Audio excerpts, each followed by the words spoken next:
Everyone, আমার YouTube চ্যানেলে তোমাদের সবাইকে স্বাগত জানাই। আশা করি তোমরা সবাই সুস্থ আছো, ভালো আছো। আজকে আমি তোমাদের সাথে দেখো তোমাদের ক্লাস 6-এর যে ইংলিশের বুকটা আছে তার লেসন দেখো 9 নিয়ে আজকে আমি আলোচনা করব।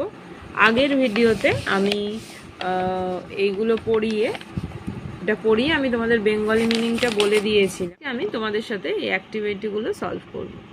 তো দেখো অ্যাক্টিভিটি 1-এ কী আছে, choose the correct answer from the given alternative and fill in the blanks.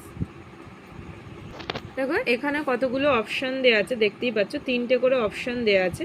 তো তার মধ্যে যেটা সঠিক হবে সেটা করে আমাদের যে শূন্যস্থানগুলো আছে সেটা পূরণ করতে হবে। দেখতেই পাচ্ছ যে আমি পাশে টিক দিয়ে দিয়েছি, এখানে আর লিখিনি, তোমরা ব্ল্যাঙ্কগুলোতে লিখে নিও। দেখো লেখা আছে এতে কি আছে, the child will go with his father to the dash for ploughing. ঠিক আছে, তো কি বলছে যে শিশুটি তার পিতার সাথে কোথায় কৃষিকাজের জন্য যাচ্ছে, তো আমরা জানি মাঠে যাচ্ছে, সেই জন্য এখানে কি হবে, ফিল্ড হবে। বিতে দেখো the child will sing to the horse's along with the, এখানে কি হবে যে শিশুটি যে ঘোড়াদের উদ্দেশ্যে কার সাথে গান গাইবে, এখানে দেখো LARK লার্ক হবে।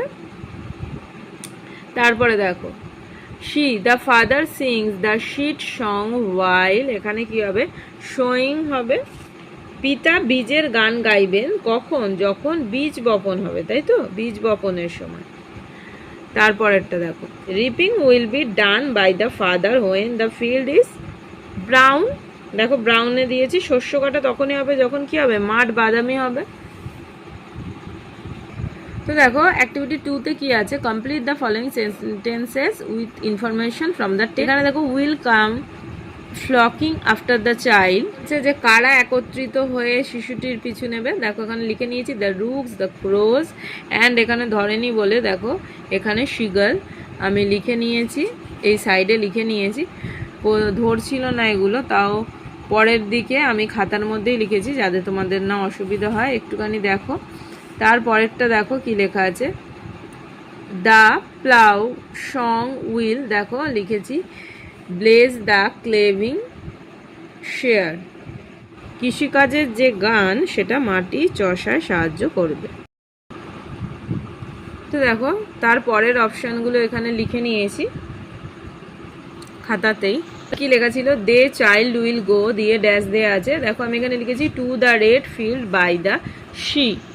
তার পরের অপশনটা দেখো কি আছে, the reapers are tan fest because, তো কৃষকরা কি বলছে যে তাদের কেন ট্যান পড়ে, মানে তারা তাম্র বর্ণের কেন হয়, তারা তো শস্য কাটে, তাদের কি করতে হয়, তাদের রোদের মধ্যেই কাজ করতে হয়। তো দেখো সেই জন্য লিখেছি they work under the heat of the sun, তো সেই জন্যই তারা তাম্র বর্ণের। সেইতে দেখো কি আছে, why will the father and the child sing while plowing, sowing and reaping? তো কি বলছে, মাটি চষা, বীজ বপন ও শস্য কাটার সময় তার পিতা আর শিশুটি কেন গান করত, তো এর অ্যান্সারটা আমি খাতায় লিখে নিয়েছি। তো দেখো আমি কি লিখেছি, the father and the child will sing while plowing, sowing and reaping because they want to enjoy the process of farming. They will work with happiness and sing to share the happiness with each other. তো কি বলছে যে দেখো তার বাবা আর যে শিশুটা যে গান করতো কখন, দেখো এই সময় যে গান করতো, মানে বীজ বপন, মানে মাটি চষা, বীজ বপন আর শস্য কাটার সময় তারা যে গান করতো, কেন করতো, তারা কিন্তু এই যে ফার্মিংয়ের যে মানে প্রসেসটা, মানে কৃষিকাজটাকে তারা খুব কি করতো, এনজয় করতো।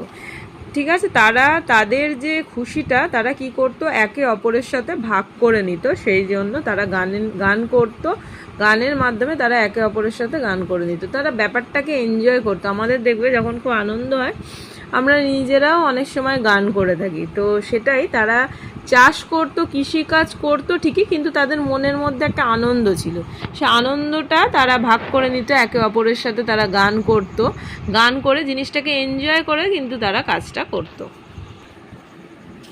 এবার দেখো অ্যাক্টিভিটি 4-এ কি আছে, feel in the chart with information from the text. তো এখানে দেখো আমাদেরকে কি বলেছে, এই চার্টগুলো যে ইনফরমেশান আছে সেগুলো দিয়ে আমাদেরকে কি করতে হবে, এইগুলোকে ফিল করতে হবে। তো এখানে দেখো ফ্লকিং দেওয়া আছে। ফ্লকিং মানে একসাথে জড়ো হওয়া। এখানে কি হবে, দ্য রুকস, দ্য ক্রোজ, দেখো এখানে দিয়েছি অ্যান্ড দ্য শিগল। তারপরে দেখো তারপরে হচ্ছে ব্লকিং। ব্লকিংয়ে কী হবে, মানে যে পাখিগুলোর নাম আমাদের এই বাঁদিকে লিখতে হবে আর তার যে অ্যাকশনসগুলো সেগুলো আমাদের দেওয়া আছে। তা ব্লকিংয়ে কি কোন পাখিগুলো হবে, রুকস, ক্রোজ আর দেখো স্টারলিংস। তা আর দেখো সিঙ্গিং, গান করছিল কারা, লার্ক, ফিঞ্চ আর হচ্ছে রেন। ঠিক আছে। অ্যাক্টিভিটি 5-এ দেখো কী আছে, answer the following question in complete sentences. তো যে কোশ্চেনগুলো আছে সেগুলো সম্পূর্ণ বাক্যে লিখে আমাদেরকে এইগুলোকে সলভ করতে হবে। দেখো, what are the 3 stage of farming. তো কৃষিকাজের 3টি ধাপ কি কি? তো দেখো কৃষিকাজের 3টি ধাপ, the 3 stage of farming are ploughing, sowing and reaping. বিতে দেখো কি আছে, what are the different colours of the field at different stage of farming. কৃষিকাজের বিভিন্ন পর্যায়ে তার রঙগুলো কীরকম হয়। তো দেখো আমি লিখে নিয়েছি, at the time of ploughing the colour is green, it turn red at the time of showing and the time of reaping the colour is brown. তো মাটি চষার সময় কি হয়, রঙটা তখন সবুজই থাকে। বীজ বোনার সময় কি হয়, সেই রঙটা দেখো কীরকম হয়ে যায়, সেই রঙটা রেড হয়ে যায়, লাল হয়ে যায়।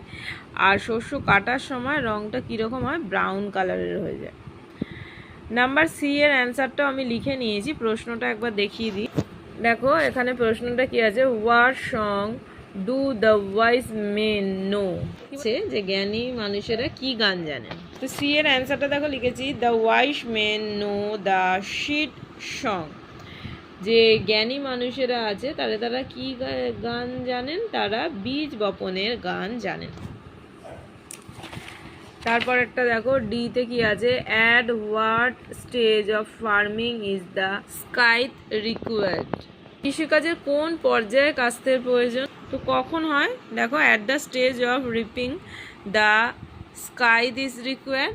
আমরা এটা সবাই জানি যে যখন পাকা শস্য কাটার সময় এই কাস্তের প্রয়োজন হয়। তারপরে দেখো অ্যাক্টিভিটি 6-এতে fill in the blanks with suitable articles and prepositions. তো এইগুলো আমাদের আর্টিকেল প্রিপোজিশন দিয়ে ফিল করতে হবে। উই ওয়েন্ট, দেখো করেই দিয়েছি, to the park and had a picnic. তারপরটা I played on a slide, on মানে ওপরে, স্লাইডের ওপরে আমি খেলছিলাম, তো সেই জন্য অন করেছি। And had A chocolate. ঠিক আছে, এখানে চকলেটে কি হবে, একটি, তো সেই জন্য এখানে এ করেছি। তারপর দেখো then we took a walk. আর আর্টিকেল প্রিপোজিশনের ওপর আমার ভিডিও করা আছে, যদি কেউ যা মানে দেখতে চাও তো চ্যানেলে গিয়ে দেখে নিতে পারো। অ্যাক্টিভিটি 6-বিতে দেখো কি আছে, identify the types of sentences given below. তো আমি এগুলো আর লিখিনি পাশে, যাকে আমি লিখে দিচ্ছি, তাও একবার আলোচনা করে দিই আগে। তো দেখো একে কি আছে, ক্যান উই গো দেয়ার, বলছে আমরা কি সেখানে যেতে পারি। দেখো জিজ্ঞাসা করছে, জিজ্ঞাসার চিহ্ন দেয়াও আছে, এখানে কি হবে, ইন্টারোগেটিভ সেন্টেন্স হবে। তো দেখো আমি পাশে লিখে দিয়েছি।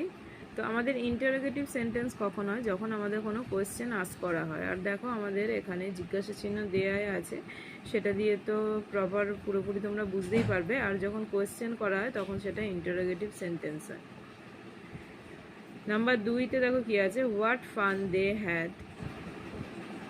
তো দেখো সেখানে আমি পাশে কি লিখেছি, এক্সক্লেমেটরি সেন্টেন্স। তো এক্সক্লেমেটরি সেন্টেন্স আমরা কি করে বুঝবো, এক তো তার চিহ্নটা দেখে বোঝা যায়। আর এক্সক্লেমেটরি সেন্টেন্সে দেখো মানে আমাদের যে ইমোশন, স্ট্রং ইমোশন আর ফিলিংসগুলোকে কিন্তু আমাদের এক্সপ্রেস করে, সেটা দেখেও আমরা বুঝতে পারবো। মানে ফার্স্টেরটাতে যেমন আমাদের জিজ্ঞাসা করা হয়েছিল যে ক্যান উই গো দেয়ার, মানে আমি কি সেখানে যেতে পারি বা আমরা কি সেখানে যেতে পারি। তারপরেরটায় দেখো হোয়াট ফান দে হ্যাড, এটা এক্সক্লেমেটরি সেন্টেন্স। তো তারপরেরটা দেখো শি ওয়াজ নট ওয়েল, এটা নেগেটিভ সেন্টেন্স লিখেছি আমি, নাবাচক। তারপরটা sit down, imperative sentence. Imperative সেন্টেন্সে দেখো কেন হয়েছে, এখানে সিট ডাউন, এখানে আমাদের নির্দেশ দেওয়া হচ্ছে, সেই জন্য আমাদের এখানে ইম্পারেটিভ সেন্টেন্স হয়েছে। অ্যাক্টিভিটি 7A-তে দেখো কি আছে, find the synonyms of the following words of expression from the poem. মানে পোয়েমটা পড়ে যেগুলো আমরা পেয়েছি তার যে সমার্থক শব্দ, মানে পোয়েমটা পড়ে যে এর যে সমার্থক শব্দগুলো আমরা পেয়েছি সেগুলো লিখতে হবে। দেখো গ্যাদারিং ইন এ গ্রুপ, তো গ্যাদারিং ইন এ গ্রুপ মানে এক জায়গায় জড়ো হওয়া, সেটা দেখো ফ্লকিং। তারপরটা দেখো নট ফুলিশ, বলছে বোকা নয়, সেটা কি হবে ওয়াইস, জ্ঞানী। তারপর দেখো পার্সনস হু প্ল্যান্ট সিডস, তো কি বলছে, মানে যারা বীজ বপন করে তাদেরকে আমরা কি বলি, বীজ বপন করি, তাই তো, তাহলে সেটাকে আমরা লিখতেই পারি শোয়ার্স।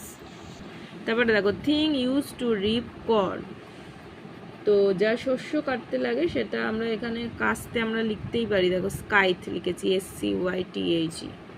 অ্যাক্টিভিটি 7B-তে দেখো match the following words in column A with their opposites in column B.